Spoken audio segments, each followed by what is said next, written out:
Mesdames, Messieurs, bonsoir, ravi de vous retrouver pour ce numéro du débat du dimanche autour de cette table pour décrypter, analyser et commenter l'actualité africaine de la semaine. Issouf Yago, politologue, Alexis Kalambri du journal Les Échos, Badou Sidi Koba du journal Carrefour et Serge Daniel, journaliste, écrivain. Alors, messieurs, bonsoir et merci d'avoir accepté notre invitation. Premier thème de ce débat, le Mali avec l'ouverture la semaine prochaine du forum de Kidal. Un forum qui ne verra peut-être pas la participation, la présence du Premier ministre malien Modibo Keïta. Donc, pour de nombreux observateurs, ce forum est une opportunité de lancer le développement de la région, mais peut-être aussi, il est considéré comme la troisième phase de la signature de l'accord de paix et de réconciliation nationale. Un acte marquant, c'est ce geste courageux d'un chef Touareg qui a eu le courage, ce courage donc de hisser le drapeau malien dans une localité du nord sous contrôle des rebelles. Serge Daniel, d'abord, ce chef Touareg-là, avant de parler du forum de Kidal, qui a eu ce courage de planter le drapeau malien dans une localité sous contrôle des rebelles. C'est un acte courageux. C'est pour là où l'administration a du mal à se déployer. Ce chef-là a eu ce courage de le faire. Oui, c'est M. Nasser qui est le chef des Kelanta, qui a été intronisé à Gargando la semaine dernière. Il a dit lui-même, c'est même pas un courage, pour lui c'était quelque chose de naturel. Ce qui a été frappant, c'est vrai, c'est que pour la première fois, vous avez vu dans la localité qui est contrôlée par des rebelles, vous avez vu un préfet, vous avez vu des autorités, vous avez vu des militaires, vous avez vu des rebelles également, présents pour monter pour saluer le drapeau national et pour chanter l'hymne national. Je pense que c'est un symbole assez fort. Monsieur Nasser l'explique clairement. Pour lui, à partir du moment où on a signé des accords, donc tout le monde reconnaît l'intégrité territoriale du Mali et que c'est normal pour lui que le drapeau national flotte là. Ce qu'on a remarqué, et j'en aurais terminé, c'est que les rebelles par la suite ne sont pas venus dire nous allons enlever le drapeau. Donc c'est un geste symbolique, mais qui a tout son sens à mon avis. Badou, pour vous, c'est un geste symbolique aussi dans les négociations. Le symbole a toujours un sens. C'est symbolique à plus d'un titre. C'est symbolique parce que la tribu de Kel Ansar, dont Nasser est le leader, cette tribu a compris que l'accord d'Alger est la boussole qui doit mener à la paix. Et l'autre aspect de la chose, c'est que toutes les communautés de la zone se sont retrouvées. Il y a même une délégation qui est venue d'un Bara, Mauritanie. Donc, ensemble, ils ont décidé des réfugiés. Et ensemble, ils ont décidé de fumer le calumet de la paix. Et ce qui fait la spécificité de la chose aussi, c'est qu'il y avait l'administration, il y avait les forces armées de sécurité. Ensemble, ils ont chanté l'hymne national du Mali. Je pense que c'est un pas important vers le retour définitif de la paix. Alexis Kalambri. Oui, il y a deux faits. D'abord, il est dans une logique. À partir du moment où l'accord de paix est signé, que tout le monde est d'accord pour le retour à l'intégrité territoriale, il est dans la logique. Et le second aspect, c'est que à la limite, il met tout le monde, il met tous les protagonistes face à leurs responsabilités. Parce qu'effectivement, il y a un processus qui traîne. En posant ce geste, il oblige tout le monde à aller dans une direction, à faire face à leurs responsabilités dans le cadre du processus d'Alger, justement. Issouf Yago, il a réuni pratiquement tout le monde. Ça aurait dû le rôle de l'État, mais est-ce qu'un chef qui arrive à faire ça, c'est quoi? Quel message voudrait-il annoncer finalement? Moi, je pense que ça s'inscrit dans une dynamique assez positive depuis pas mal de temps, avec en prélude le forum de Kidal pour la fin de semaine prochaine. Mais pour moi, c'est une situation normale que de d'hisser le drapeau malien sur une partie du territoire malien, même si ça demeure un symbole pour moi. C'est une situation normale qui devait se faire depuis pas mal de temps, qui arrive maintenant à juste strict dans la dynamique de réconciliation, et c'est à saluer également.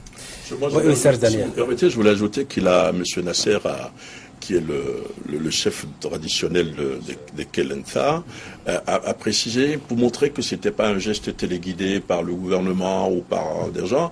Il dit, je le fais pour mon pays, mais de l'autre côté, Nasser explique clairement qu'il ne faut pas oublier qu'il y a des problèmes de développement dans la zone, dans d'autres zones, un peu comme s'il invitait aussi le gouvernement malien à respecter ses engagements signés à prix à Alger. Quoi. Voilà. Mais justement, est-ce que ce forum est une opportunité de lancer finalement les grands chantiers de développement de la région de Kidal?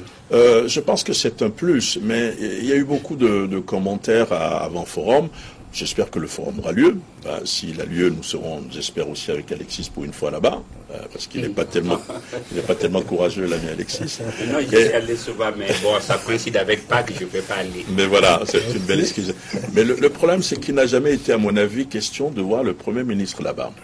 Je crois qu'il y a eu beaucoup de choses qui ont été dites. Le Premier ministre n'était pas forcément dit qu'il serait là-bas. Je crois qu'il y aura un représentant du gouvernement. Je ne sais pas si on va saluer, on va hisser le drapeau national comme là-bas, mais c'est quand même ça va être la fin du processus d'Anefis. C'est-à-dire qu'au même moment où ils ont reconnu, ils ont signé les accords d'Alger, ils se sont dit, discutons directement entre nous. Donc ça a commencé à Anefis et ça se termine à Kidal. J'espère que les choses vont avancer et on verra à la fin de ce forum ce qui va se décider. Monsieur Sidi, est-ce qu'il n'est pas aujourd'hui quand même tenir un forum à Kidal? Kidal, c'est la région trouble du Mali, et sans la présence du Premier ministre ou du président de la République, mais quand même un représentant de haut rang, est-ce que ça, c'est pas laisser les gens à eux-mêmes et après attendre les conclusions tranquillement? Moi, je pense que si le Premier ministre ne se rendait pas effectivement à Kidal, ça va créer un vide, et ça va montrer encore une fois que le Mali ne contrôle pas du tout Kidal. Parce que le Premier ministre, c'est avant tout un symbole, c'est le chef de l'exécutif. Donc sa présence vraiment va donner une certaine notoriété au forum. Et s'il n'est pas présent, ça va beaucoup jouer sur le forum. Et ça va jouer sur la quintessence même du forum. Parce que vous n'êtes pas sans savoir qu'il y a Daghali là. Il a déjà proféré une menace pour dire que ceux qui vont aller participer au forum à Kidal, ils vont le trouver sur son chemin. Donc, si le Premier ministre n'effectue pas le déplacement, je pense que c'est donner raison à Yad. Oui, Yago, est-ce que cette menace de Yad est à prendre vraiment au sérieux, hein? Il a plusieurs fois posé des menaces. Ce n'est pas pour dissuader finalement les gens de se réunir et conclure, vraiment faire la paix? Moi, je pense que maintenant, on commence à s'habituer à ces menaces-là et il va falloir les analyser et vivre avec. Mais la question du Premier ministre, l'enjeu n'est pas la présence du Premier ministre au fait. Dans le processus d'Anefis, le Premier ministre n'était pas là, mais il y avait des représentants de l'État. Donc ça s'inscrit dans une continuité du processus d'Anefis qui peut être une conclusion pour discuter entre frères ennemis d'antan, des questions de développement de la zone commune où nous habitons. Donc l'enjeu principal, ce n'est pas la présence du Premier ministre, mais c'est ce qu'on va retirer de ce forum-là qui est important. Oui, Alexis. De mon point de vue, toutes les menaces sont à prendre au sérieux. Et Iyad, de par le passé, a montré qu'il n'est pas un farceur. Le fait qu'il soit traqué, en tout cas qu'il soit traqué depuis des années, qu'il soit insaisissable, montre que il a du répondant. Donc je pense qu'il faut tenir compte de Iyad, tenir compte de la menace. La présence du Premier ministre peut-être n'aurait pas changé le cours des débats ou des ententes, mais c'était une symbolique forte. Si le Premier ministre faisait le déplacement au vu de tout ce qui s'est passé avant, c'était un plus à ne pas négliger. Mais effectivement, le débat peut se mener sans lui.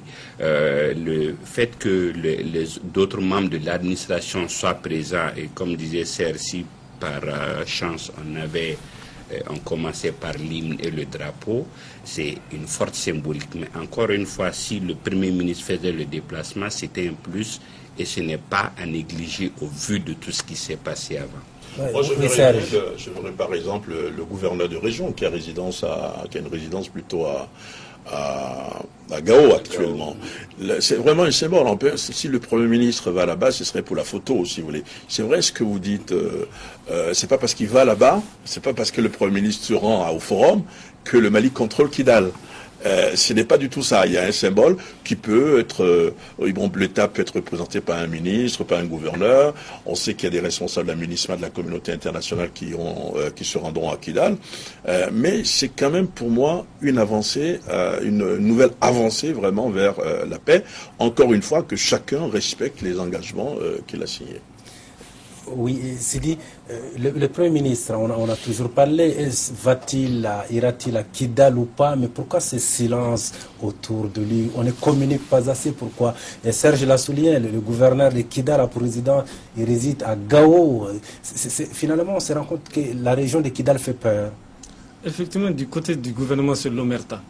Le Premier ministre va partir, le Premier ministre ne va pas partir. Bon, la question reste posée. Mais... Appelez notre confrère qui était à la première tue pour vous informer. Maintenant qu'on est, c'est le chargé de communication, je ne sais pas si vous l'avez appelé. Bon, je ne l'ai pas appelé, mais c'est voilà. Sûr, la question reste posée et peut-être il se pourrait qu'il effectue une visite surprise là-bas, c'est possible. C'est une hypothèse. Oui, peut-être que, pas que Kidal fait peur, mais il y a effectivement beaucoup de non-dits. Il y a beaucoup de silence et beaucoup de points inexpliqués dans les attitudes. Effectivement, de part et d'autre, donc je pense qu'il y a, c'est vrai, il n'y a que les populations démontrent une grande lassitude par rapport au fait qu'il ne se passe rien. Deuxièmement, il n'y a que des projets de développement sont en suspens à tous les niveaux. Et ensuite, il n'y a que une sorte de prise en otage et du processus et des populations par un groupuscule. Vous savez que quelle que soit la situation, il y a eu une guerre. Il s'est développé une économie de guerre. Des gens se sont confortablement installés dans ce système, ont pu faire leur beurre là-dessus, si je peux m'exprimer comme ça. Donc, ça va être difficile et ça va pas être automatique la mutation. Le fait que ça traîne en longueur, que le gouvernement regarde l'aménagement, que l'aménagement attend le gouvernement, finalement rien ne se passe, ça fait qu'il y a trop de non-dits. Pas que ça fait peur, mais il ne se passe rien. Mais pourquoi le gouvernement malien ne va-t-il pas profiter de ce forum-là? La présence d'une autre autorité, notamment le Premier ministre, et ramener par exemple le gouverneur de Kidal, de Gao à Kidal, profiter de ce forum-là pour fixer l'administration. Ça va être plutôt difficile parce qu'il y a quand même des accords qui ont été signés. Et que les accords précisent qu'on aura bientôt, en principe, si tout va bien, on aura des autorités d'abord de transition. C'est-à-dire vous aurez des autorités de transition dans ces régions composées essentiellement de responsables de la CEMA, de responsables de la plateforme et de responsables du gouvernement. Donc c'est tout un processus. Il ne faut pas mettre, à mon avis, si vous permettez l'expression, la charrue avant les bœufs.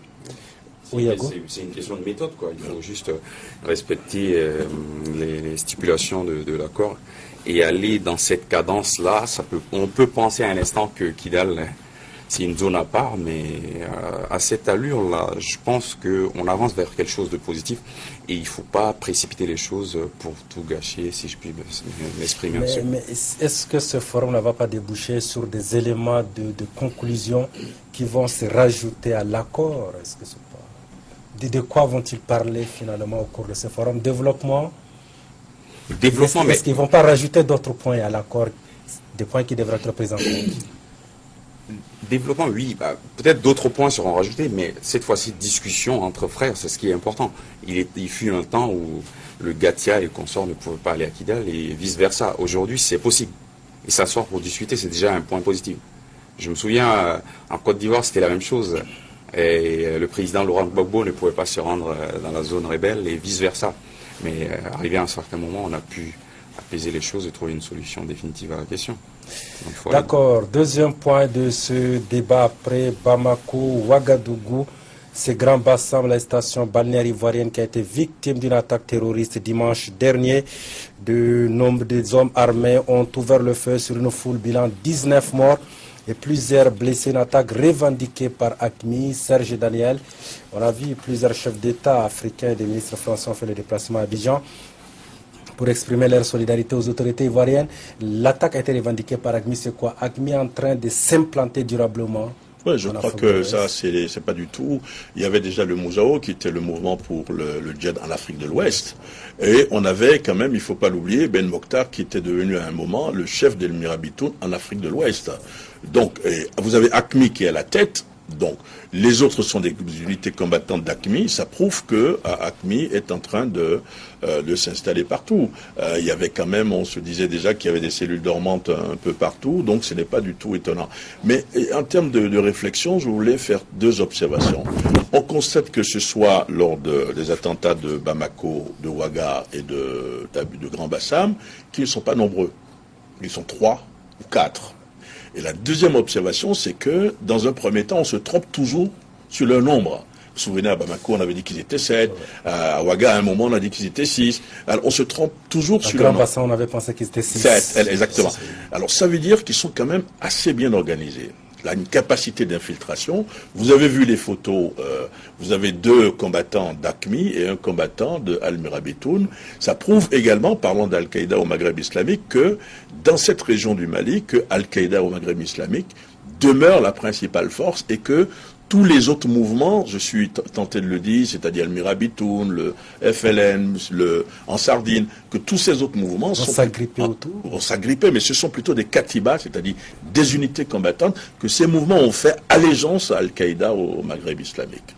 Oui, Alexis. Oui, l'autre aspect, c'est que c'est vrai, depuis un certain temps, on avait vu la progression. Vous avez vu que les attaques qui ont eu lieu au Mali vers Missini, il y a eu des incursions. La dernière fois, ce n'était pas des djihadistes, c'était des policiers confondus comme djihadistes. Voilà. Oui, mais il y a eu quand même des cas, soit des attaques, oui, soit des gens qui ont été arrêtés, en 2015, voilà, soit souvent des gens qui ont été arrêtés avec ou même des mouvements déjoués, des tentatives déjouées. Donc ça suppose quand même qu'il y avait une sorte de présence. C'est vrai, l'avantage, si on peut le dire, de la Côte d'Ivoire, c'est que elle était peut-être pas préparée, personne n'est préparé pour ça, mais elle avait déjà une troupe assez aguerrie parce que sortant d'une longue guerre et ayant déjà, disons, connaissant le grand banditisme armé, ça c'était assez courant en Côte d'Ivoire. Donc il y a une certaine réactivité des forces de l'ordre qui est différente quand même de chez nous. Je voulais appuyer ce qu'il dit rapidement, c'est que si vous prenez Bamako, Ouaga et Grand Bassam, c'est le seul endroit où les forces locales ont réglé seules le problème. Alors qu'à Bamako, les forces armées maliennes avaient commencé au Radisson, mais il y a eu après le concours des forces françaises, et qu'à Ouaga, ça c'est très important, on a quand même quasiment attendu, l'arrivée des forces françaises pour combattre les terroristes. Alors qu'à Grand Bassam, ce qui s'est passé, c'est que les Ivoiriens, les forces de sécurité de la Côte d'Ivoire, ont pris les choses en main sans concours extérieur. Excusez-moi, je voulais appuyer ce que disait Alexis. Oui, Serge. C'est dit, on a vu le ministre français des Affaires étrangères, de la Défense, était à Abidjan. Pourquoi chaque fois qu'il y a attentat, attaque terroriste en Afrique, les Français, ils se manifestent, ils viennent. Les Africains, Serge l'a souligné, les Ivoiriens ont pu faire face seuls à cette attaque-là. Mais on vient pour tendre la main, pour appuyer la sécurité dans ces pays. Mais malgré cela, les attaques continuent. Qu'est-ce qui ne va pas? Et ce que je vais ajouter, c'est que ce désastre a été transformé en victoire diplomatique pour Alassane Dramane Ouattara. Depuis qu'il y a eu les attentats, il y a eu plusieurs réactions. Les capitales africaines, les chanceliers occidentales ont tous réagi. Et pratiquement tous ont couru vers Abidjan. Effectivement, le ministre français des Affaires étrangères, Jean-Marc Ayrault, a fait des déplacements avec le ministre français de l'Intérieur, Bernard Cazeneuve. Le L'ancien président. Oui, Nicolas Sarkozy. L'ancien président Nicolas Sarkozy. Ensuite, le vice-président de la Banque européenne pour les investissements. Donc, ils sont tous venus à Abidjan pour apporter leur compassion.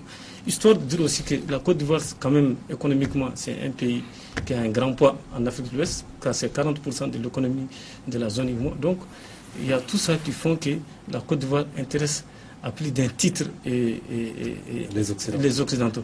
Et à quelque chose de malheureux. Bon, je pense que cet attentat de Grand Bassam est en train d'accélérer les choses. Déjà l'autre jour, on était au ministère de la Défense et des Anciens Combattants. Il y avait une rencontre entre le ministre norvégien de la Défense et le ministre malien de la Défense. On a parlé de la mise en place dans les tout prochains jours d'une brigade d'intervention rapide, c'est-à-dire une force conjointe régionale des pays du G5 Sahel. Donc pour accélérer la lutte contre le terrorisme. Monsieur Yago, finalement, la France est venue à Abidjan pour des intérêts économiques quand on sait que les entreprises françaises en Côte d'Ivoire contribuent à hauteur de 50% au PIB du pays. Il est clair que on n'a pas vu Sarkozy à Bamako et à Ouaga, mais à Abidjan. Les enjeux ne sont pas les mêmes suivant les pays, mais je ne vais pas rentrer dans ce débat-là. C'est que là où je vais intervenir, c'est que AQMI qui se déploie un peu en Afrique de l'Ouest et probablement en Afrique de manière générale. Au fait, si vous voulez, au Mali, la force Barkhane et avant Serval a fait un travail remarquable, mais n'a pas réglé le fond du problème. Taper dans la fourmilière, si vous voulez, et les fourmis se sont dispersées un peu. Et il existe aujourd'hui des cellules dormantes dans chaque pays qui sont prêts à réagir.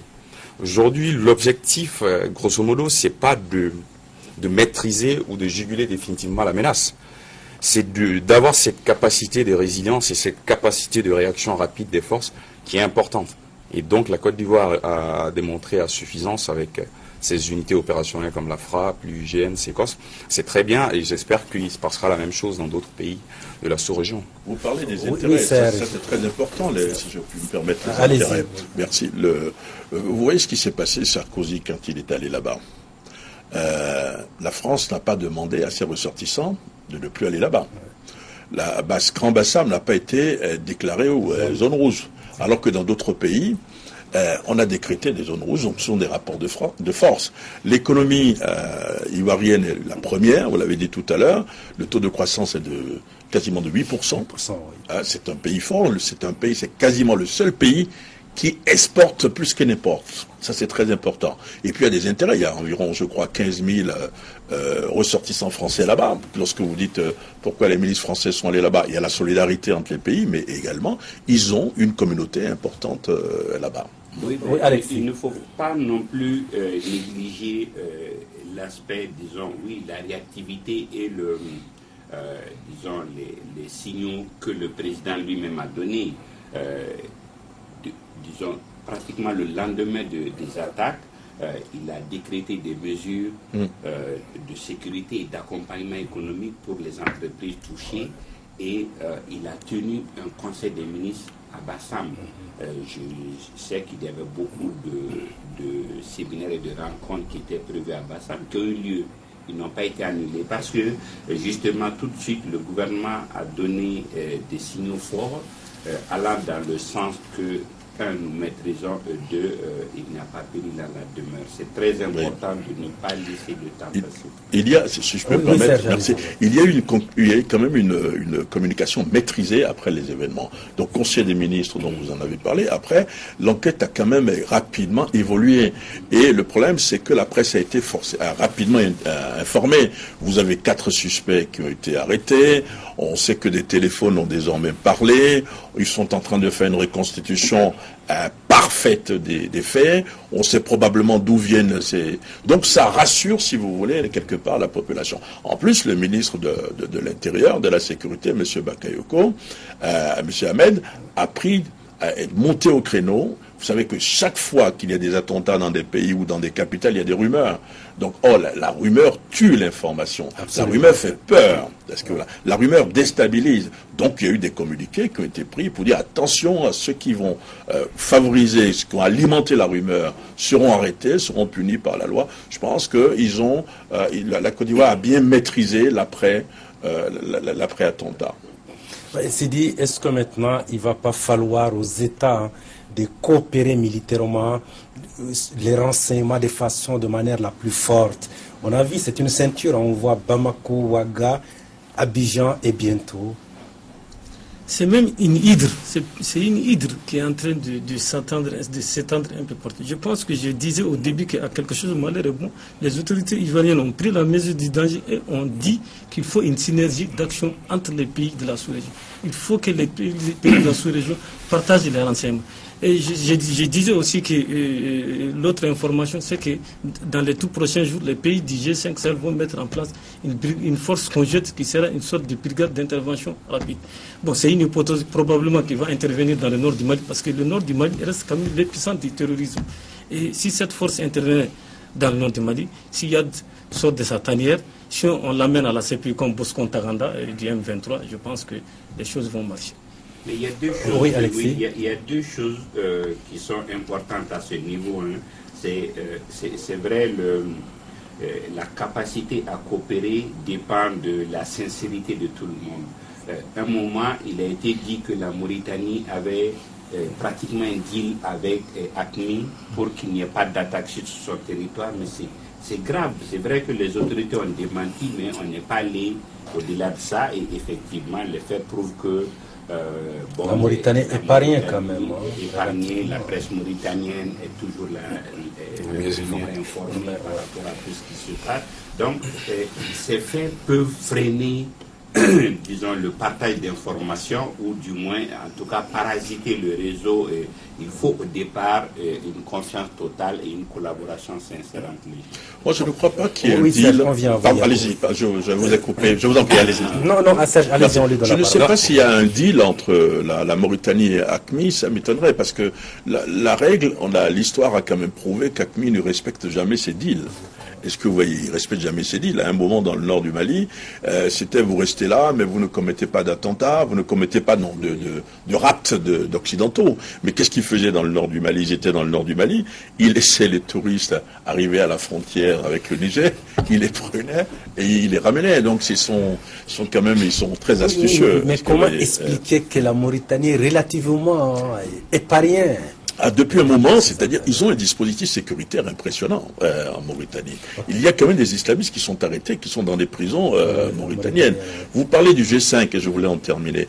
Le G5, c'est-à-dire la force d'élite, la force que le G5 doit mettre en place, c'est le résultat de l'échec de ce qu'on appelait à l'époque le CEMOC. C'est-à-dire ce machin piloté par les Algériens et qui était composé de 4 pays, notamment l'Algérie, le Mali, le Niger et la Mauritanie. Ça n'a jamais fonctionné. Il est quand même assez temps qu'aujourd'hui on puisse avoir une force d'intervention rapide. Yago. Moi je pense que le G5, tout ça c'est formidable. L'aspect sécuritaire est très important en la matière. Mais ce qui est important également, c'est qu'on constate de plus en plus que les terroristes partent de l'intérieur. D'accord? C'est qu'il y a des radicalisations en interne, même s'il y a des ramifications extérieures. C'est qu'il faut travailler sur les terreaux qui favorisent le terrorisme. Essayer de créer de l'emploi pour les jeunes qui sont laissés à eux-mêmes, qui sont à même tentés de se lancer dans cette aventure-là. Créer des conditions d'égalité, d'équité, de justice dans les pays, parce que tout cela contribue à radicaliser les personnes et c'est lancer dans des actions kamikazes dont on ne souhaite pas. La sécurité, oui, mais il faut d'autres conditions à côté. Oui, certainement. Est-ce qu'un pays, deux pays, par exemple, le Sénégal et la Gambie, qui ont toujours eu des relations conflictuelles, peuvent, dans ces cas d'échange d'informations, ils peuvent sincèrement échanger, par exemple? Oui, parce que si vous formez, le principe d'échange des informations, c'est quoi? C'est-à-dire, vous avez 5 pays qui font des échanges d'informations.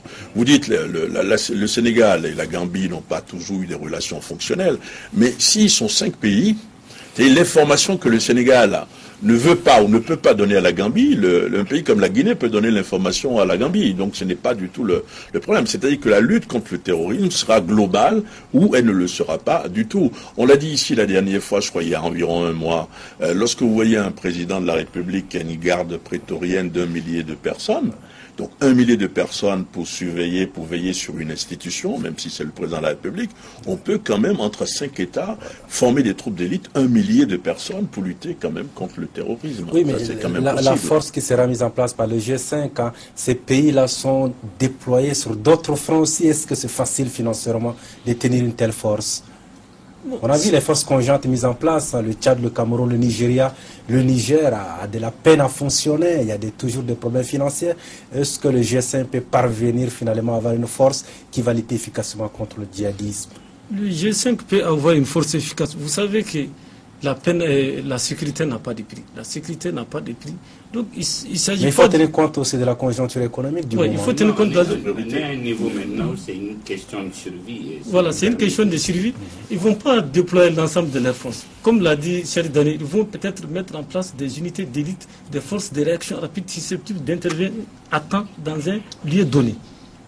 Voilà.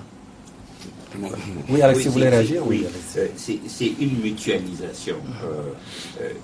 Quelqu'un peut avoir, disons, plus de disponibilité dans tel aspect, mais en tout état de cause, si la volonté politique y est, les moyens ne manqueront jamais. C'est vraiment la volonté politique qu'il faut en premier. Et aujourd'hui, c'est devenu une question de survie même des nations. Je pense que le reste n'est pas compliqué. D'accord. Dernier point de ce débat, c'est dimanche chargé en Afrique avec des élections présidentielles au Congo, au Bénin et au Niger. Au Niger, au Bénin, deuxième tour de la présidentielle. Au Congo, le premier tour et le référendum constitutionnel. Au Sénégal, dans ce pays, le Congo, le Bénin, le Niger, sous le pouvoir contre l'opposition. Serge Daniel, d'abord le Bénin, Zensou Talon. Il n'y a pas encore eu de résultat ni partiel pour ce second tour qui vient de s'achever. Mais est-ce que Zensou ne sera pas finalement victime de l'impopularité de son mentor? Écoutez, vous savez, il faut attendre les résultats. Bon, enfin, même si des tendances se dégagent. La première leçon que j'aimerais bien tirer au Bénin pour le moment, c'est le calme qui a prévalu pendant toute la journée.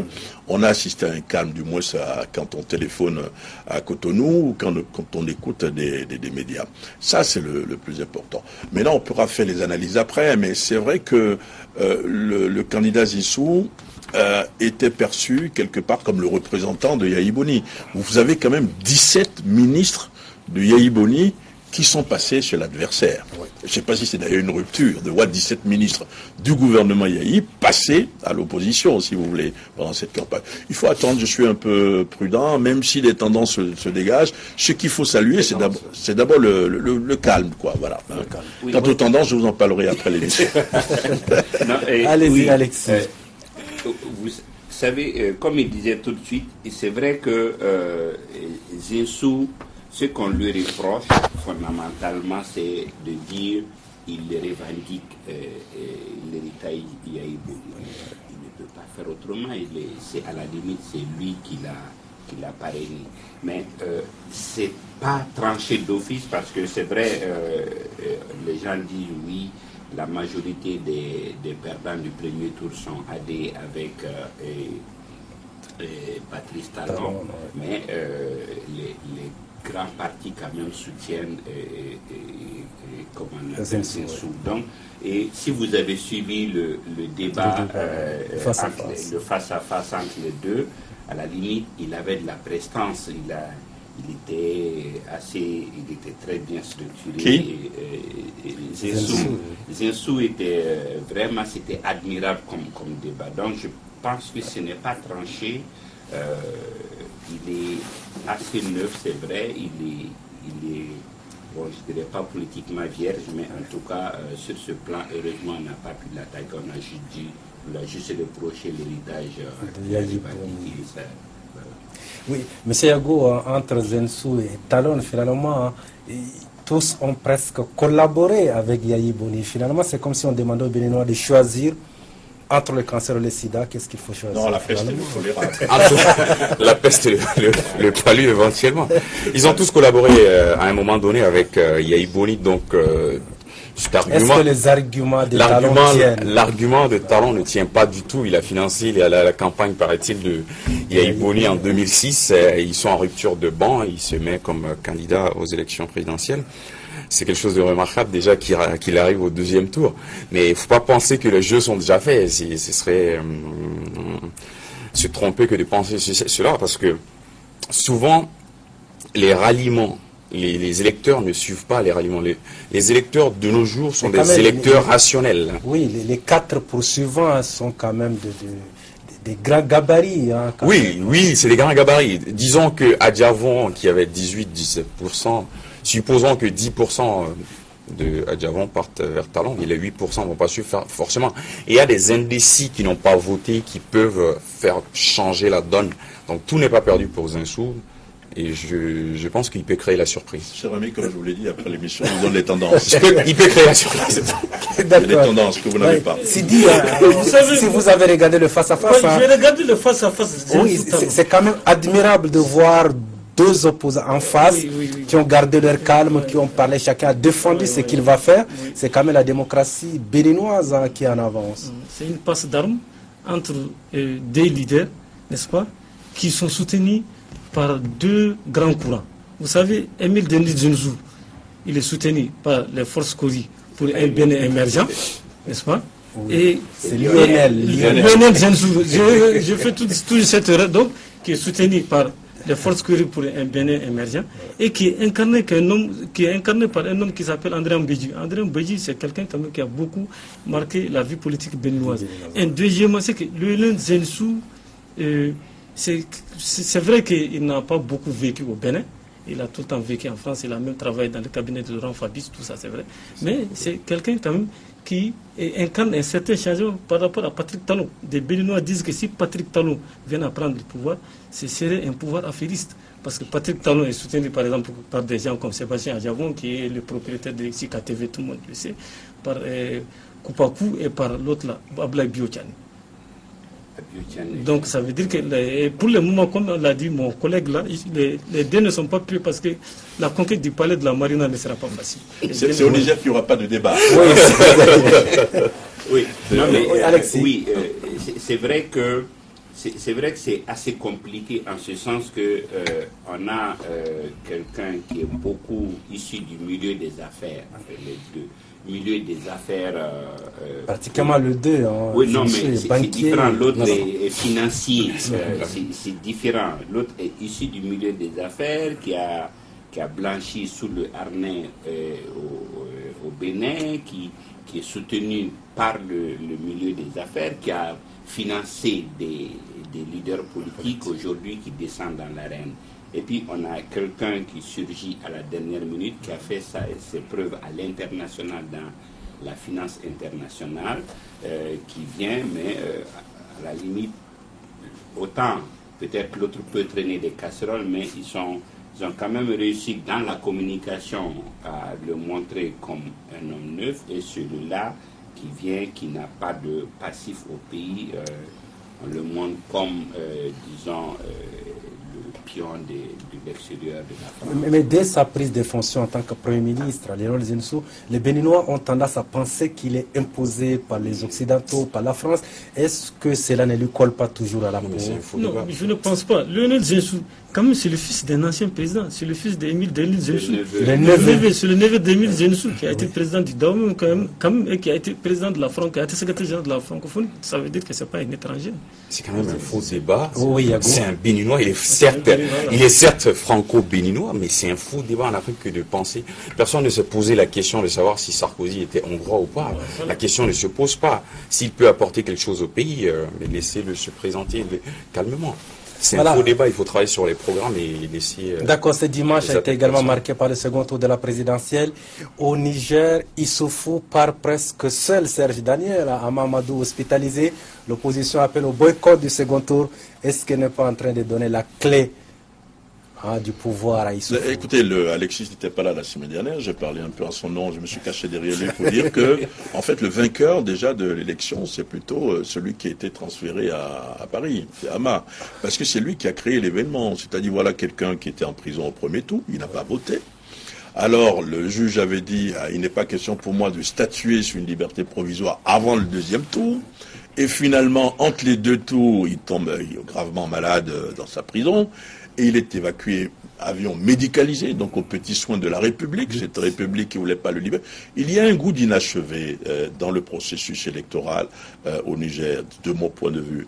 Le président sortant a fait du bon boulot, permettez l'expression. C'était pas un roi fainéant. Il y a eu des développements en matière d'infrastructures, construction de centres de santé, mais la politique aussi, c'est une affaire de style, si vous voulez.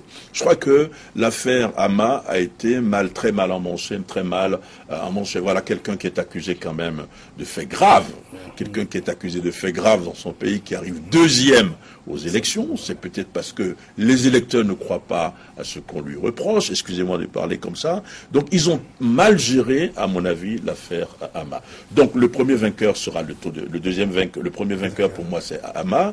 Le deuxième vainqueur, c'est le taux de participation. Et puis, le troisième vainqueur sera le président sortant. Parce que, faute de combattants, il était seul sur un ring, il était seul. Donc, je crois qu'il s'est un peu essoufflé. Yago? L'enjeu de cette élection-là, finalement, c'était pas qui va gagner ou qui ne va pas gagner, parce qu'on sait déjà qui va gagner. Mais l'enjeu, c'est la participation. Mais Mamadou Issoufou avait espéré faire un coup KO de le premier tour, ce qui n'était pas arrivé. Non, s'il voulait faire un coup KO, il aurait facilité le jeu démocratique en libérant un tant soit peu monsieur pour qu'il puisse faire campagne. Malgré le fait que monsieur n'a pas fait campagne, il se retrouve au deuxième tour. C'est quand même un camouflet pour lui. Il aurait pu mieux faire, défendre son bilan qui est quand même globalement positif, et jouer sur son bilan. Mais ne pas mettre son adversaire potentiel derrière le barreau. Même si on dit que je n'interviens pas dans la justice, c'est pas comme ça. C'est pas ça en fait.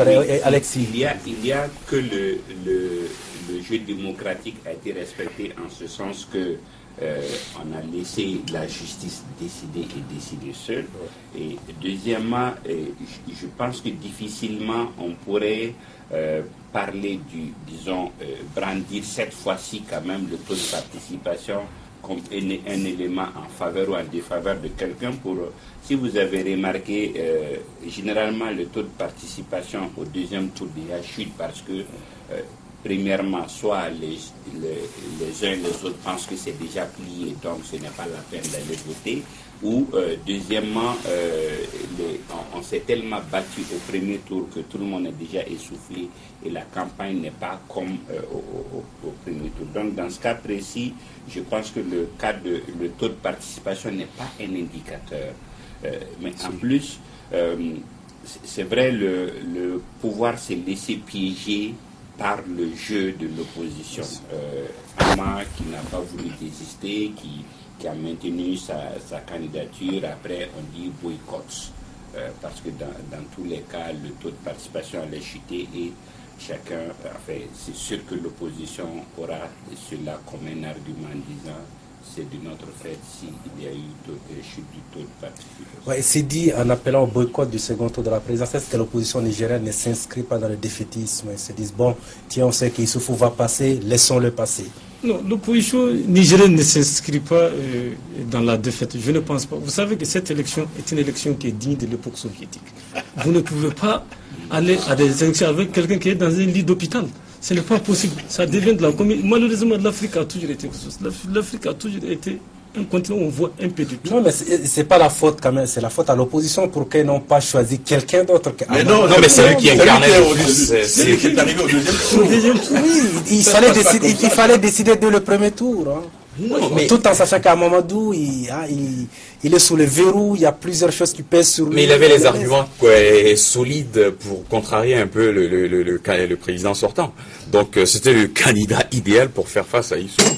Il n'aurait pas dû tomber dans le jeu et le maintenir. C'est vrai que la justice, on ne s'immisce pas dans le travail de la justice. Mais lorsque la justice est un peu caporalisée et un peu sous ordre... Dans certains pays, ça crée la confusion. Vous savez que le cas du Niger est un peu différent. Du Niger, quand même, c'est un pays où il y a les différents gisements d'uranium.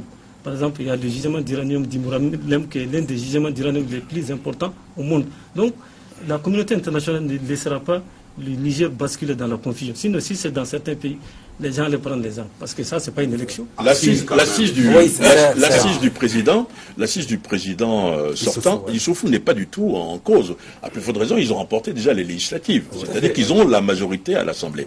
Mais la démission, Serge Janel, du rapporteur général de la CENI au Niger... La société civile, le représentant de la société civile a démissionné, par exemple.